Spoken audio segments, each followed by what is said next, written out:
আসসালামু আলাইকুম রহমতুল্লাহ বরাকাতুহু। আলহামদুলিল্লাহ ওয়াসসালাতু ওয়াসসালামু আলা রাসূলিল্লাহ বাদ। সুপ্রিয় দর্শক শ্রোতা ভাই বোন, রমাদানুল করিম একজন মুমিনের জন্য আমল এবং ইবাদতের ভরা বসন্ত। বছরের অন্য সময়ের আমল এবং ইবাদতের ঘাটতি পুষিয়ে দেওয়ার জন্য রমাদান হলো সবচাইতে মোক্ষম সুযোগ।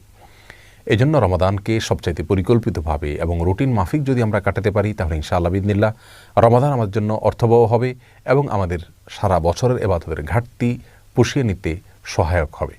আর সেজন্য আমরা আজ রমাদানের 24টা ঘন্টা কিভাবে কাটাবো সে প্রসঙ্গে একটি রুটিন প্রস্তাব করব ইনশাআল্লাহ বিইذনিল্লাহ। রমাদানের রুটিন প্রসঙ্গে সর্বপ্রথম যে সময় নিয়ে কথা বলবো তা হলো সাহরি খেতে ওঠা বা ভোর রাতের সময়টা। ভোর রাতে আমাদের উঠে সাহরি খাওয়া এটি সুন্নাহ। কেউ যদি মধ্যরাতে অতিরিক্ত খান বা শুরু রাতে অতিরিক্ত খান এবং সাহরিতে তার খাবারের চাহিদা নাও থাকে, তারপরও সাহরি খাবার জন্য ওঠা এটা সুন্নাহ এবং গুরুত্বপূর্ণ। কারণ রাসূল করিম সাল্লাল্লাহু আলাইহি ওয়াসাল্লাম বলেছেন, তাসাহহারু ফাইন্না ফিস সাহুরি বারাকাহ, তোমরা সাহরি খাও কারণ সাহরি খেলে তার মধ্যে বরকত রয়েছে, এই খাবারের ভিতরে বরকত রাখা হয়েছে। অল্প হলেও খাওয়া সুন্নাত, বিশেষ করে খেজুর খাওয়ার কথা বিভিন্ন হাদিসে রয়েছে। আমরা সাহরিতে আর যাই খাই, একটা করে খেজুর অন্তত খাবো। সাহরি খেতে যখন আমরা উঠব, কমপক্ষে সাহরি খাওয়ার আগে আধা ঘন্টা যেন আমরা সময় পাই, সেভাবে আমরা উঠব। কারণ একজন মুমিনের কাছে 24 ঘন্টা সময়ের ভিতরে সবচেয়ে গুরুত্বপূর্ণ সময় হলো ভোর রাতের সময়টা। কারণ এই সময়টাতে আল্লাহ সুবহানাহু ওয়া তাআলা দুনিয়ার আসমানে নেমে আসেন এবং বান্দাদেরকে ডেকে ডেকে তাদেরকে ক্ষমা করে থাকেন, তাদের চাওয়াগুলোকে মঞ্জুর করে থাকেন। আল্লাহর নৈকট্য অর্জনের জন্য সবচাইতে মোক্ষম সময় হলো এটি। এজন্য তাহাজ্জুদের সালাত, যত নফল নামাজ আছে তার ভিতরে সবচাইতে গুরুত্বপূর্ণ নফল নামাজ। তাহাজ্জুদের নামাজ বছরের অন্য কোনো সময়ে আমরা এত গুরুত্বের সাথে হয়তো পড়তে পারি না। রমাদান মাসে তাহাজ্জুদের নামাজ পড়া আমাদের সকলের জন্য সহজ, কারণ আমরা সাহরি খেতে উঠছি। এই জন্য এই সুযোগটাকে কাজে লাগানো উচিত।